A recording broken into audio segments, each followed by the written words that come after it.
Parijana Sahitam Krishna Chaitanya Devam Shri Radha Krishna Padan Sagana Lalita Shri Vishakhanvitamscha He Krishna Karuna Sindhu Deenabandhu Jagatpate Gopesha Gopika Kanta Radha Kanta Namostute Tapta Kanchana Gaurangi Radhe Vrindavaneshwari Vrishabhanasute Devi Pranamami Haripriye Vancha Kalpatarupyascha Kripa Sindhubhya Vacha Patitanam Pavanebhyo Vaishnavibhyo Namo Namaha Jai Shri Krishna Chaitanya Prabhu Nityananda Shri Advaita Gadadhara Srivasadi Gaura Bhakta Vrinda Hare Krishna Krishna Krishna Hare Hare Hare Rama Rama Rama Hare Hare Hare Krishna Jai Jagannath हमारी जय जगन्नाथ भक्त आई है. Okay, so today we are going to study from Bhagavad Gita, chapter 7, verse 15. So in the previous verse,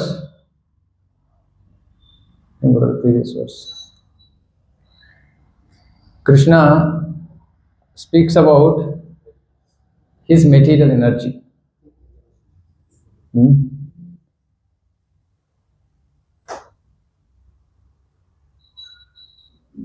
So he says, Daivi Esha Gunamai Mama Maya Duratyaya Mameva Ye Prapadyante Mayam Yetam Tarantite. So Krishna is saying, Daivi Esha Gunamai. So Krishna is describing his material energy. So he's saying, my material energy is Gunamai. She is full of three modes of material nature, which is Satvaguna, Tamoguna, Rajaguna. So she is made of the three modes, and she is Mama Maya.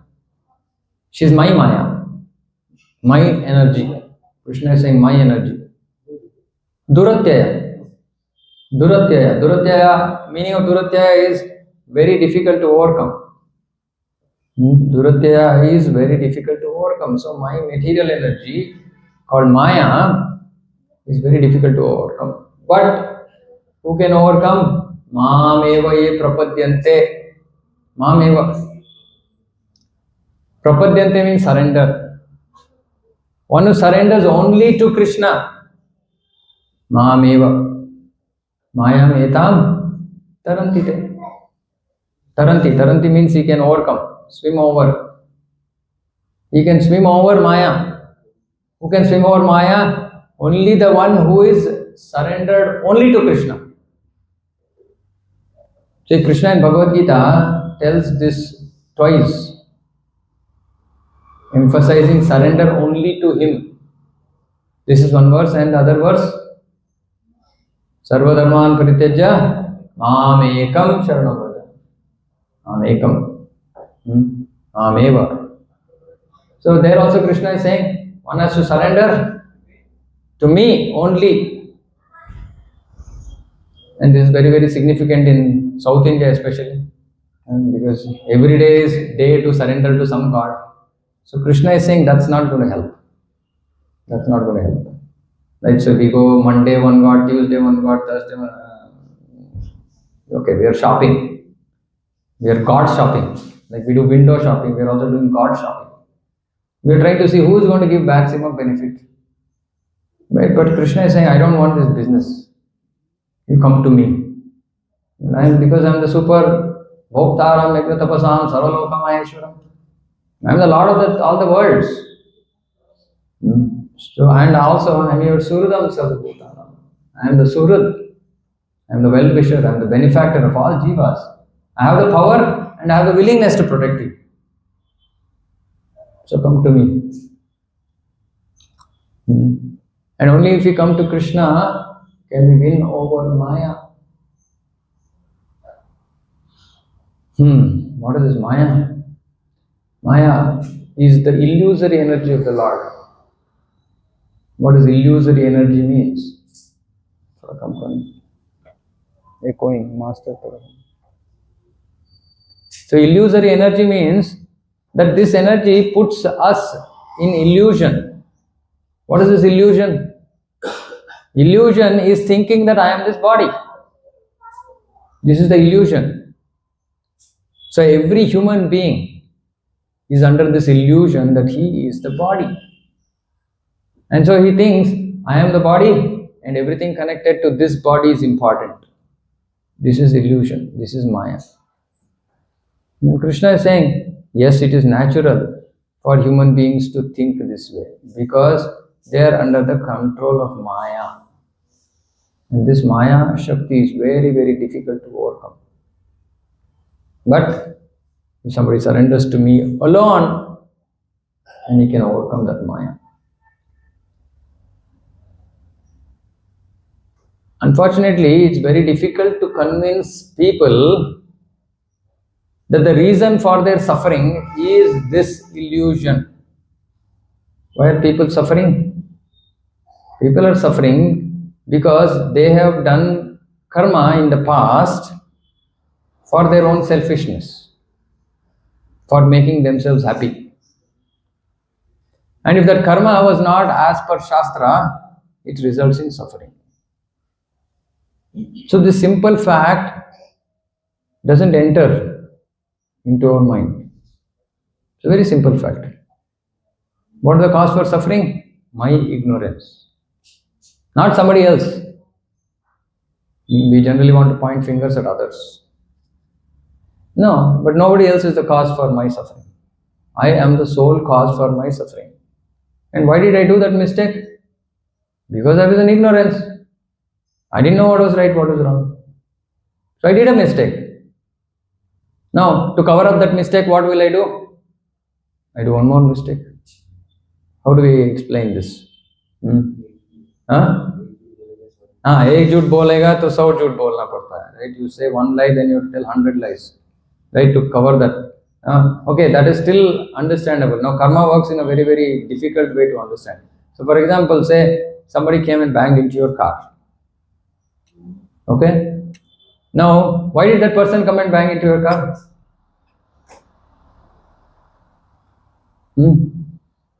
Why did he come and bang into your car? What do you think? Anish bro, what do you think? Why somebody came and banged into your car?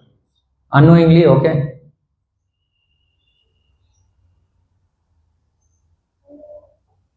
Past karma, sir. Past karma.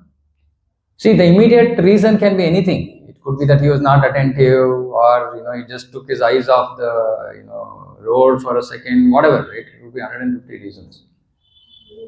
But the real reason is what? Is your past karma. What was your past karma? You would have possibly banged into him sometime. So he is banging to you. And by doing that, your karma is squared off. Karma is now equal, right? You did that to him, he did that to you, over. Chapter closed. But we don't let the chapter close. Right? What do we do? What do we do when somebody bangs into us? We fight. We shout at that person. Now what are we doing? We're creating more karma. So one mistake we did. Now it is resulting in another mistake. This will result in another mistake.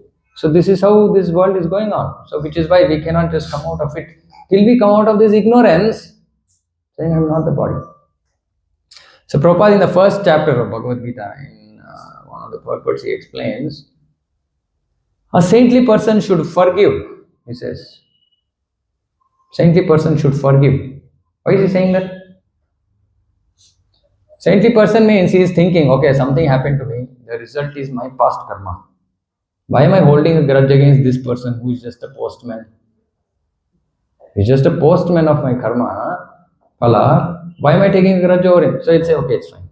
I'll forgive. I'll forgive and forget. It is best for me. If I forgive and forget, it's best for me. Otherwise, I'll do again one more karma. Again, I will get entangled. So, which is why this Maya is very, very difficult. And we will discuss, Prabhu, it was just fair. He came and banged into me, so it was just fair for me to just shout at him. I was protecting my property or whatever. So, coming to senses is very difficult. Coming to a real senses is very, very difficult. So, Krishna is saying, there is no other option. Otherwise, we are all in slumber. This slumber, ignorance, sleep. We just work like a machine. So Krishna is saying, difficult to escape. Mama Maya Duratyaya. Even for practicing devotees, many times it's very difficult because we just forget. We forget the fact that I am not this body. We forget this fact. And when we are sitting in class, we hear, we remember, okay, I am not this body, I am spirit soul. But as soon as we finish the class, we are back to square one. We forget. Our dealings with the whole world still happens on the material platform. Right? So, which is why even for people like us who are following a process, trying to sincerely come out of Maya, is very difficult. Which is why Krishna is saying, Mameva ye prapadyante. Only if we surrender to Krishna, will Krishna help us to come out. It's not our strength. It's not our ability. It's His mercy that He'll pull us out. When we have fallen into a well, what we should do? Cry out for help. So when we cry out to Krishna for help, Krishna will come and easily pull us out.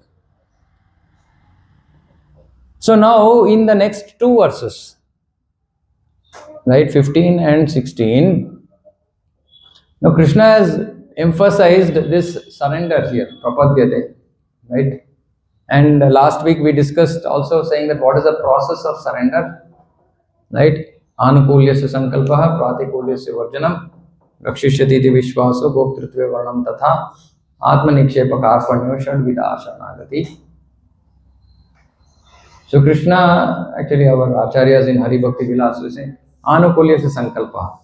Whenever we are doing anything in life, our only criteria for decision making is whether it is favorable for Krishna consciousness or not. Pratikulisya varjanam. If something is not favorable for Krishna consciousness, then don't do that. Give it up. Reject it. And when we are doing this, so for example, like I was saying, morning sadhana is very important for devotees. If suppose say somebody is working in a job which doesn't allow him to get up in the morning and do his sadhana, it is pratikula. It is not favorable for his devotion. So he should be ready to give up the job and change his job, if he is a soul surrender to Krishna. And when we think about this, then we will have so many questions. How can I do this? How will my new job be? I've been in this company for so many years. Will I get enough salary? So many questions. So Krishna, Acharyas are saying, Rakshishyati iti vishvaso. Have the faith that Krishna will protect. Because you are doing that for the pleasure of Krishna. So Krishna is going to take care of you. Krishna is going to protect you. And anyway, Goptritve Varnam Tata, who is the one who is taking care of our family, maintaining our family? Not us. Krishna. Such a devotee is in a state of surrender. When he is ready to do anything, to go to Krishna. So in these two verses, Krishna is saying, okay, I spoke about surrender, importance of surrender. Now I will tell, there are 4 types of people who don't surrender. And there are 4 types of people who surrender. So in this verse 15, he is talking about those 4 types of devotees who don't surrender to Krishna. Okay. So let me chant this verse and you can all repeat after me. Namam dushkrutino mudha Prapadyante naradhamaha Mayaya pahrita gnana Asuram bhavam ashritaha. So Krishna is saying Namam dushkruti no. Dushkruti. Kruti means intelligence. So it's our neighbor vegetable shop doing something. Kruti means intelligence. Dushkruti means bad intelligence. So Krishna is saying those who have bad intelligence, don't surrender to me. Okay? And these people who have bad intelligence, they're classified into 4 types. So first is Moodha. Who's a Moodha? What is the meaning of Moodha? Fool. Fool. A fool is called Moodha. So first class of people who don't surrender to Krishna are fools. We'll explain what this is. Prabhupada is explaining in the purport. Second is Naradhama. Nara means human beings. Adhama means lowest among human beings. Second class of people who don't surrender to Krishna are called Naradhama, the lowest of human beings. Third, Mayaya Aparuta Gnana. Aparuta means stolen. Gnana, knowledge. By whom? By Maya.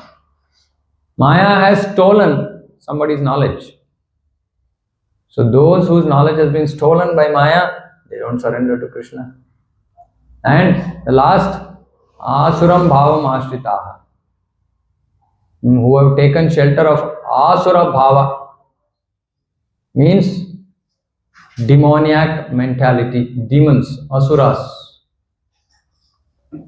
So Krishna is saying these 4 classes of people don't surrender to me. Okay, who are these? Go down.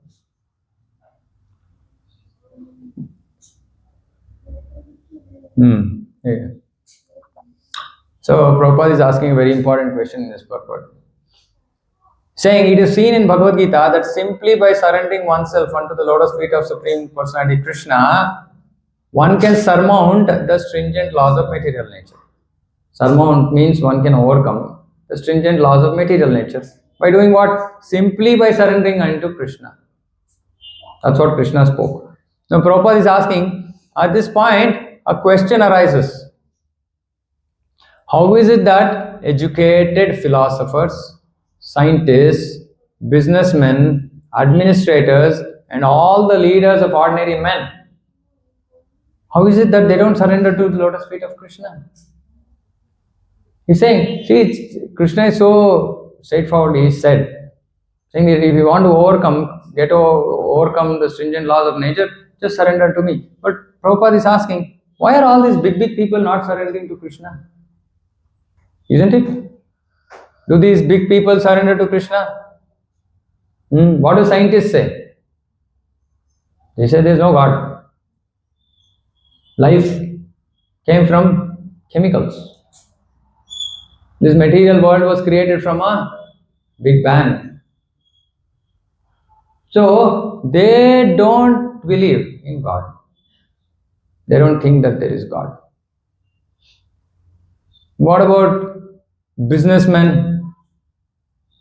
Generally, when Srila Prabhupada went to the US for the first time, he said all the churches are empty.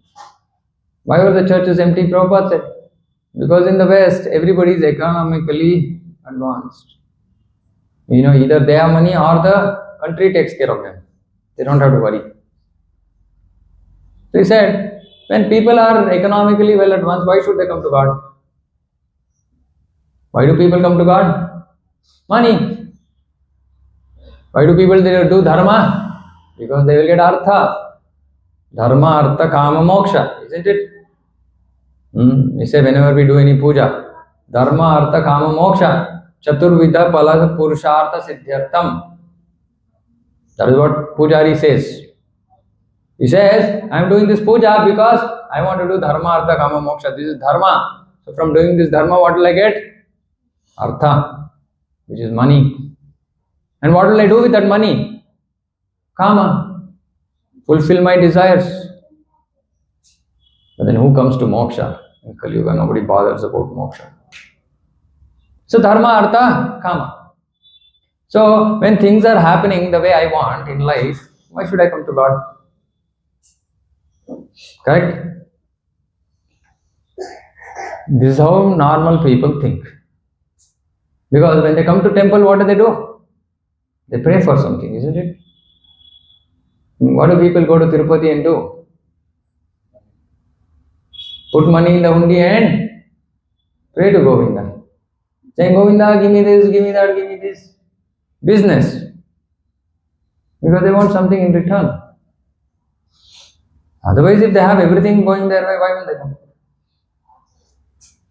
For example, in our Vijayanagar satsang, there was one family. It just happened recently. So 4 people, husband, wife, 2 boys, 2 children. All the 3 of them, husband and the 2 children, are very favorable to Krishna consciousness, pious, like that. The wife, mother in the house, she's just like, no, why all this? Why so much? Little bit we will do, no? How much ever, whenever we'll do. Why you have to go every week? Why you have to do hearing? Why you have to do kirtan? Why you have to do japa? Not required. Now what happened? Last 2-3 weeks back, mother and the younger child. Younger child is like maybe, he's what, maybe 7-8 years? 7-8 years maybe. He's very, very interested in doing kirtan. He learned kartal by himself and all that. Very nice boy. So both of them were going in one part of Bangalore near Vijayanagar, which is heavily crowded. Heavily crowded. Okay? And it is a main road, actually it's Mysore road, and somebody came and banged into the Mataji's 2-wheeler. Just banged into her. And what happened? She fell off the bike. 2-wheeler, she fell off. The child also fell off. 7-8-year-old kid also fell off. But he is a devotee. He wants to serve Krishna. He likes serving Krishna. She is not. So she is one example of this dushkrutina. Because she was foolish. She didn't want to come to Krishna. She fell and she had 2 fractures on her knee. She is like, must be 45 years old. The child fell on the road. Like full traffic. Nothing happened. Nothing happened to the child. Right? And that husband, he came to me and he was telling, Prabhu, see, we've been telling her, saying that come to satsang, come to satsang, come to satsang. She doesn't want to come. And he was saying that, see, this accident, nothing happened to my son. Though something big could have happened. But see, my wife, she is now 6 months bed rest. And she's like bedridden. And he said, now she is taking japamala. I said, see, if you don't use your intelligence and come to Krishna and you remain foolish, then you will have to come in this way. So suffering comes to us to awaken us, to wake us up. She had so many opportunities. She came to so many yatras, etc. But she didn't want to do any of this. Now she's lying on the bed, not able to do anything. And what is she doing? Chanting Hare Krishna. If she had just started to chant Hare Krishna before, that instead of 2 scratches, it would have been some minor fracture, and in possibly 3-4 weeks she would have come out. Because Krishna just protects his devotees. Krishna protects his devotees. Why does Krishna protect his devotees? Because devotees have come to a stage in their life where they say, I know that I was living a wrong life before. Now I'm trying to rectify myself. I'm trying to correct myself. And the mistakes that I did in my past was because of my ignorance. Krishna, if you so will, As a merciful father, you please forgive me because I did some mistakes without knowing. Father will forgive, no? The son comes to him and says, I'm sorry, I did some mistake, I didn't know. I will not do it from next time. What will the father say? Okay, it's fine. Hello. So when we are on the process of rectification, on the path of rectification, the mistakes, the results of the mistakes that we have done in our past lives, Krishna will forgive. But still, to make us a little bit fixed, he will give some little, some 10% of what we should have gone through. Otherwise, people are generally foolish. They don't want to accept Krishna.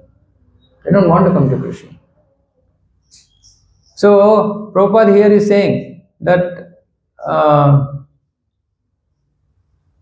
really learned leaders of society like Brahma, Shiva, Kapila, Kumaras, Manu, Vyasa, Devala, second paragraph, Asita, Janaka, Prahlada, Bali, and later on Madhvacharya, Ramanujacharya, Sri Chaitanya, and many others who are faithful followers, politicians, educators, scientists, etc., surrender to the lotus feet of Krishna. So, Prabhupada is saying real intelligent people will surrender to Krishna. These so-called people who seem to have a lot of knowledge, they will not come to Krishna because they are arrogant about their intelligence without knowing where that intelligence came from or who is the source of that intelligence. They have no idea of God. They simply manufacture their own worldly plans and consequently complicate the problems of material existence. What are the scientists doing? Making our life better or worse? Very difficult question to answer. What are the scientists doing? Are they making our life better or worse? Huh? Better. Okay, how many of you think they're making your life better? Okay, better. Better. Okay, so how are they making our life better? And how many of you think they are making our life worse? Okay. Okay, so yeah. Why? How are they making it better? Whoever raised your hands. Innovation. Okay. Where is our innovation? Yeah. Our mobile phone. Innovation. Okay. Then, why else you think they are making our life better? Medicines. Okay. Okay, now opportunity for all the others who lifted their hands saying that they are not making our life better. So what do you have to say? They are wasting our time. Okay, how? There are more gadgets. Mobile phone. What has mobile phone done to us? Okay, then what else? What else? You are suffering in the hospitals. Actually, very important point. See, just let us go about 40, 50 years back. Okay? Do you think there was no medical practice in India? There is no medicines in India? What medicine was being followed? Ayurveda. Ayurveda has been there from time immemorial. Not like there is no medical system. And in fact, Ayurveda also has surgery, if you didn't know. Charaka and Shushruta. Like one was a physician, the other was a surgeon. This was there from day one. Krishna said, I have created this body. This body can be fixed like this. Krishna gave Ayurveda along with this body as the natural way to fix the body. Okay. So it was not that medicines were not there before. But what we didn't have, hospitals were not there. Why? Hospitals were not required. Very interesting. Okay, I will talk about the famous corona. How many of you think still that corona was a virus? That's what we were told, right? That corona was a virus. How many of you believe that corona is a virus? And how many of you believe that corona did not have a cure?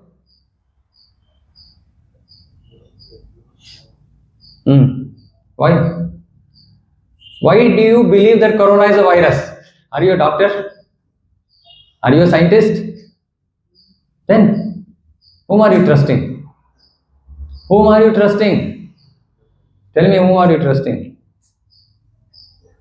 You're trusting those doctors, those manufacturers of immune vaccine who are telling that it's a virus and that there is no cure. Last year, you can go on the internet and search for this. Singapore University, University of Singapore, NSU or NUS, National University of Singapore, NUS. They did a study post-corona for 5 years. You know what they concluded? Corona is not a virus. Corona was a bacteria. Corona was a bacteria. You know what was the solution? Cure for corona? Aspirin. Aspirin was the cure for corona. No. Did people not know this? How many of you took vaccination? Okay, how many of you did not take vaccination? Why we didn't take vaccination? Because I knew it was a hoax. You know, we had corona in our house. We just took homeopathy medicine for 3 days. That's it. No, nothing. Same symptoms. Same symptoms. We did a corona test, it was positive. I told my folks saying that no, nothing, we're not going anywhere. We go to our homeopathy doctor, we went there, we took medicine. My Ayurvedic doctor, actually one more homeopathic doctor that I knew, full corona. He treated patients without a mask. He said there is nothing. It's just a gimmick. They cheat us. We don't know that we are being cheated. We blindly accept them. And when Shastra tells, when Krishna comes and tells, we have 150 questions. How can I believe this? This is our intelligence. So don't trust these people. I tell, how is this environment getting heated up now? We all know. No? Why, Prabhu? Global warming. Why is global warming happening? What are the reasons for global warming? The ultraviolet rays of the sun are now coming into the atmosphere which they were not supposed to come. And what had the Lord created for that? Ozone layer. Lord had created the ozone layer so that only heat and light will come. And the things that we can't deal with, our body can't deal with, should not come in. What we did? We created a hole. How did we create the hole? Air conditioning. Who uses air conditioning? We. Who invented air conditioning? Scientists. Every house today has air conditioning. Every car has air conditioning. Is there any car which runs without air conditioning on? So just imagine that whatever somebody invented, so-called, why did they invent that? Saying that it's too hot. Why? People were not living, is it, before air conditioning? Were they dying because of heat? No. So we have to understand that these modern inventions, if they are not utilized properly, they will destroy us. Simple example is our dear mobile phone. So none of these inventions are for our betterment. How many of you have an iPhone, Apple phone? If you have an Apple phone, in how many years you have to change? Yeah, literally. Every year, maximum under peer pressure, you will end up changing. Because 14 people are in 16, 17, 17 Pro. So what are these guys doing? Every year new.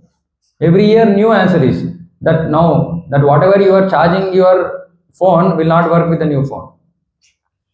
You have to buy a charger also. Just marketing. There's nothing. Life was still going on. People were more peaceful before than they are today. And what has WhatsApp done to our lives, personal lives? What has WhatsApp done? Your own personal experience with WhatsApp. What has it done? How has it helped your life? Huh?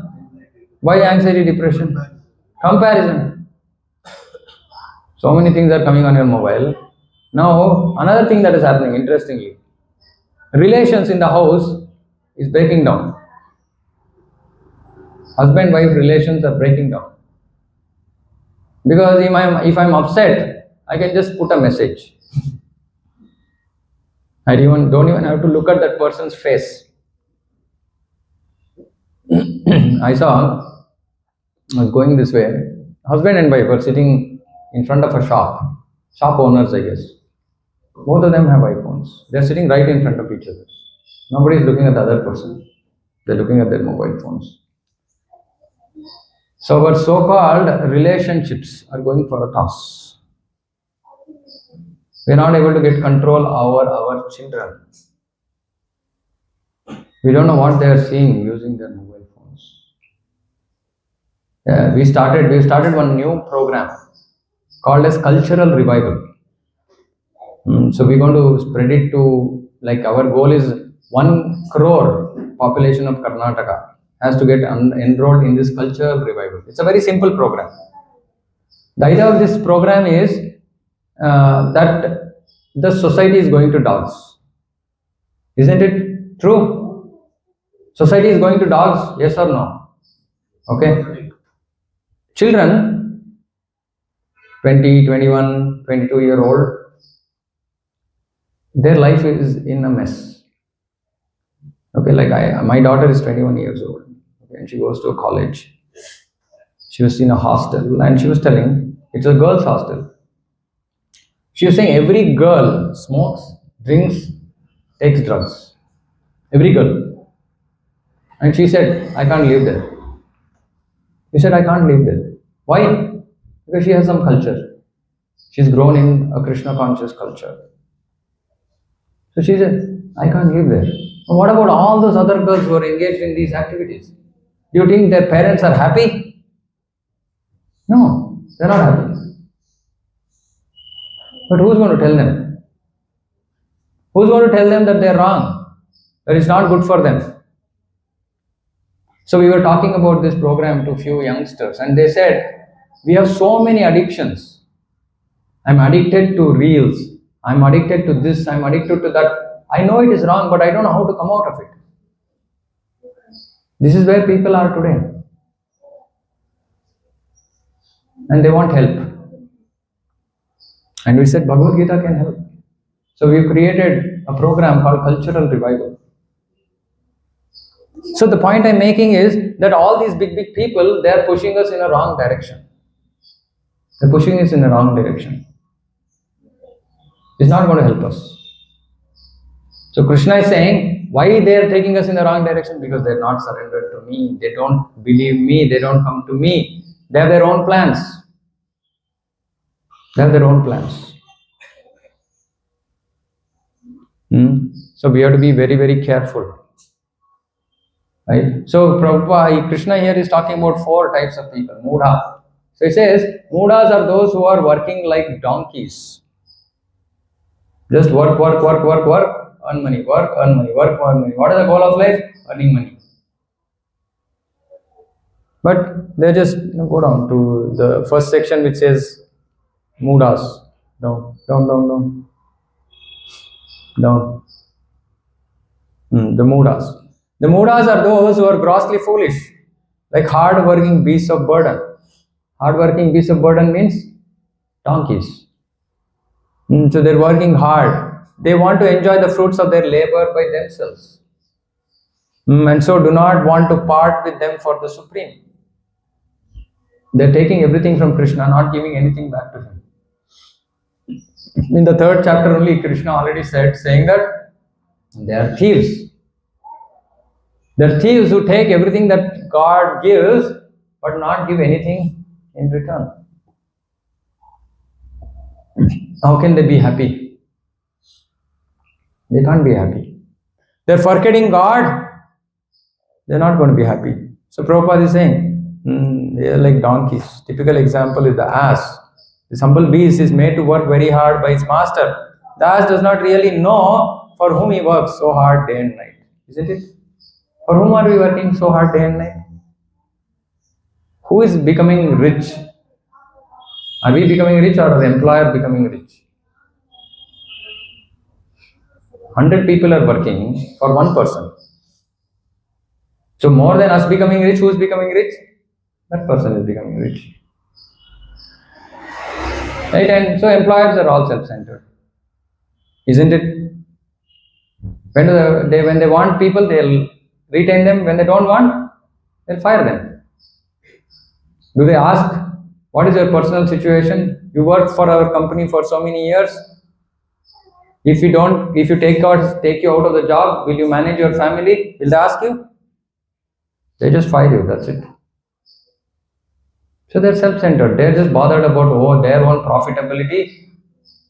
My brother, he works in Australia. And he worked in a company for like more than 10 years, 10, 15 years. They just fired him. They kept him, they fired him at the last. After that, fired everybody else. That was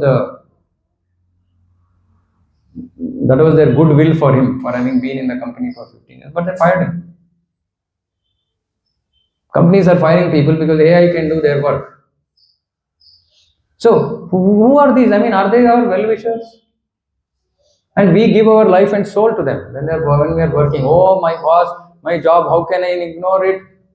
And whom we ignore? Krishna. We ignore Krishna. And when we are trouble, where do we go? We go to our boss, nothing, they'll say, get lost. You've done work for me, I've given you money, over. My relationship with you is over. Then we come running to Krishna. Krishna, please help me. My life is in a distress. I don't have a job. This is our intelligence. When things are fine, we don't come to him. When things go bad, we come to him. So, they are called moodas. Just blindly working without knowing whom they are working for. Then next go down. Naradhama. Who are these Naradhamas? Uncivilized people. Prabhupada is describing here uncivilized people. They are socially, where is that? Yeah. The civilized human beings are those who have regulated principles of social, political, and religious life.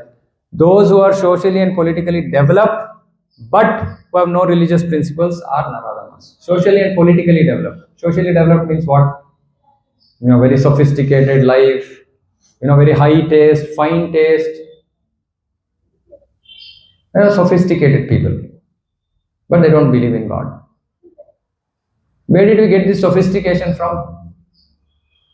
Were we sophisticated? Was India sophisticated before?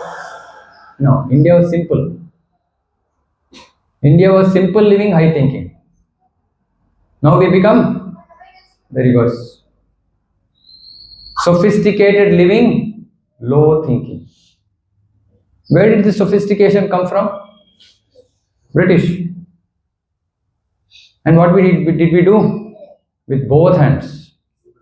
We embraced. We are still embracing. Even today we are embracing. India, many times people saying that what is this? You are speaking Bhagavad Gita. Why did Bhagavad Gita? Why did Krishna speak Bhagavad Gita? So that society doesn't come to this state. That's why he spoke Bhagavad Gita.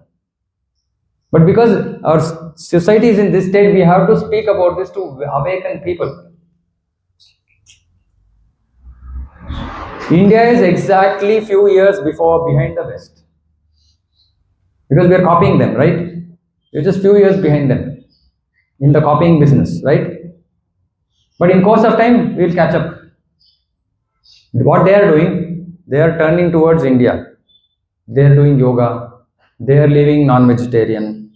They are trying to change their ways of life because they've seen that it's created havoc. The society has gone to dogs. So they are trying to rectify themselves. They are looking towards India. And what we are doing? We are still aping the West. We are still copying them. We are still okay to give up our culture. So which means it's not going to be far, time is not very far out when, see, many years back in India, for example, divorce was not known. Divorce was not part of our Indian culture. There's nothing like divorce. Divorce came under influence of Western culture. Okay? Now,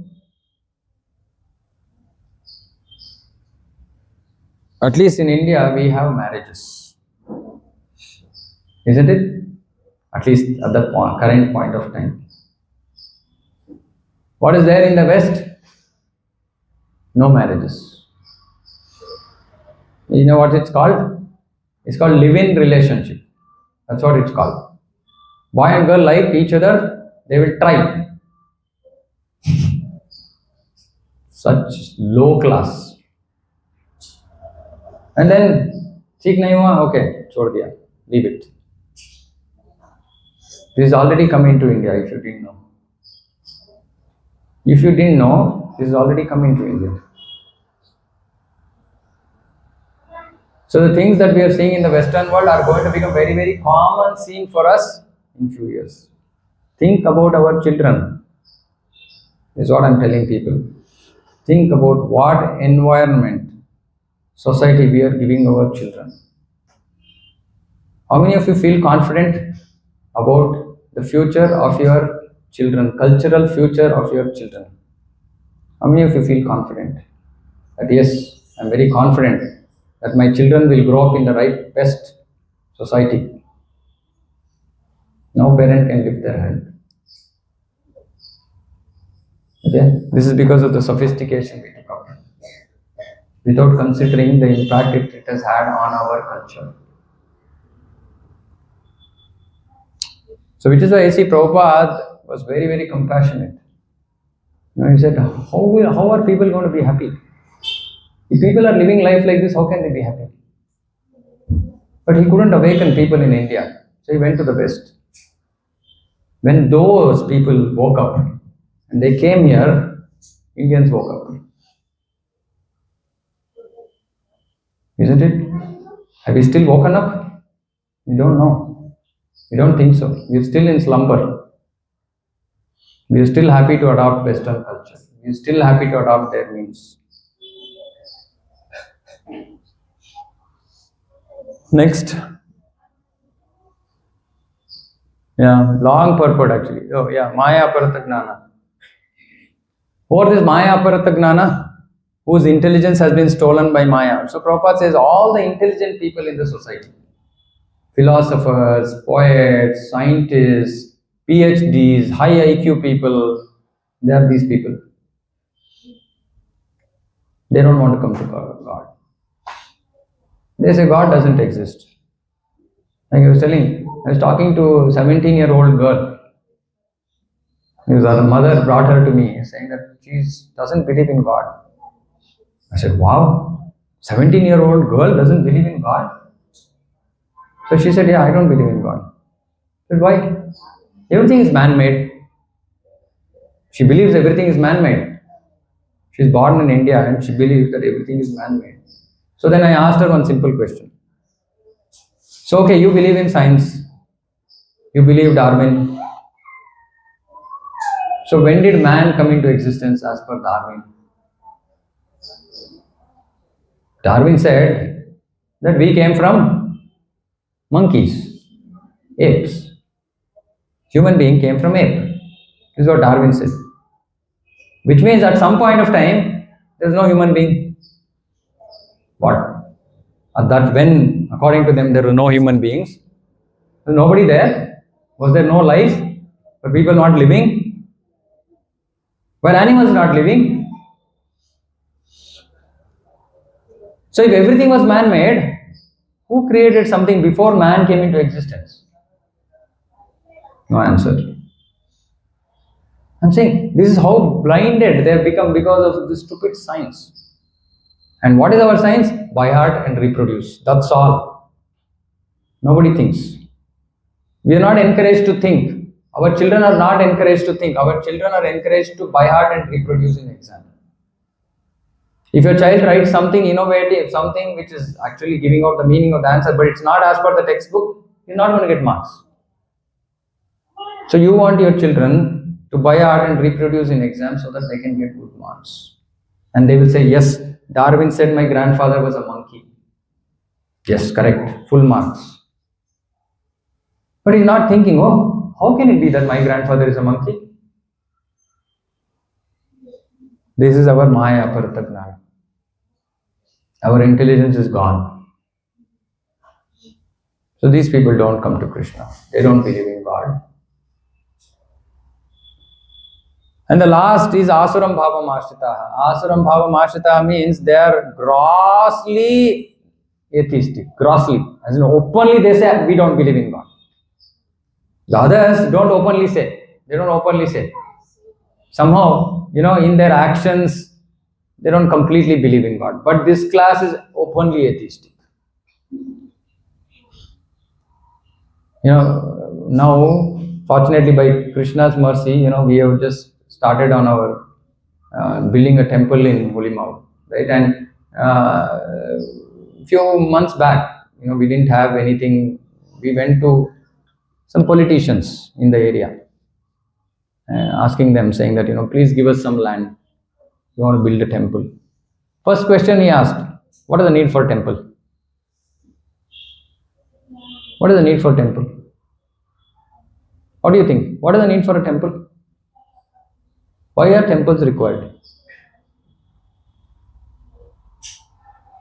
Temples required, not required? Why are they required?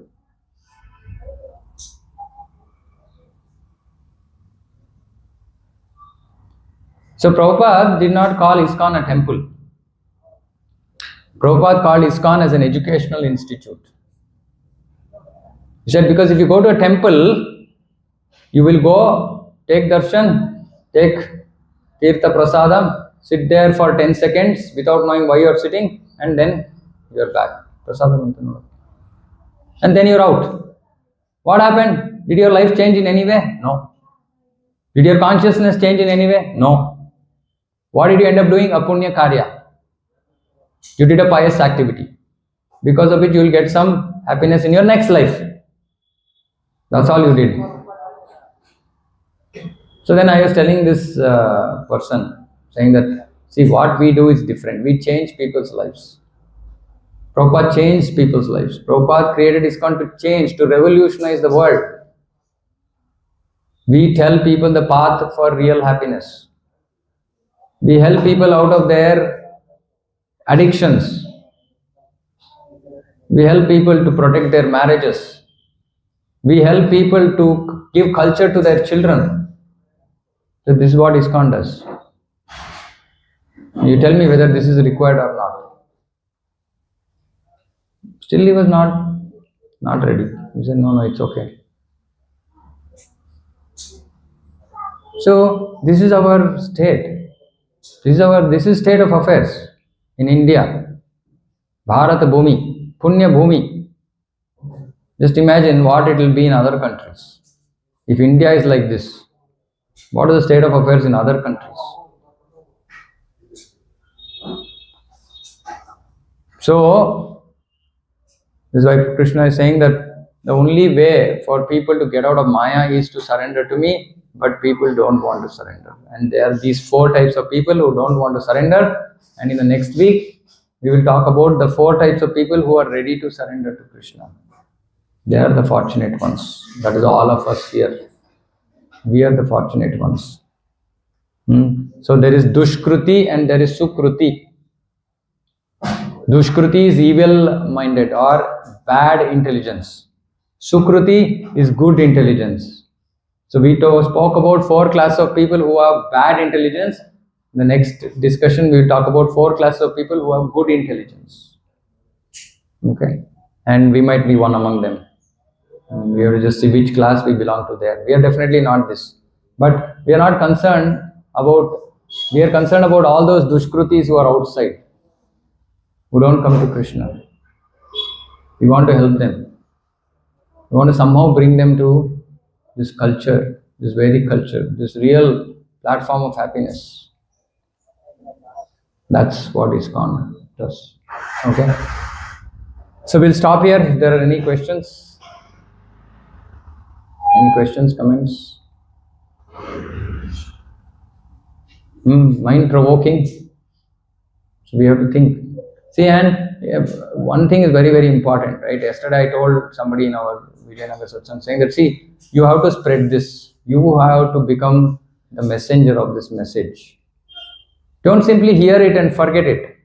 First of all, you remember it's for your own good first, number one. Number two, talk to your brothers, sisters, family, parents, friends, etc. Tell them what they are missing. People think Bhagavad Gita Bhakti is all for aged people who don't have anything to do. I said, don't you want to live a sane life? Sane life. We are losing out on sane life. Simple sensibility is not there. We are losing everything.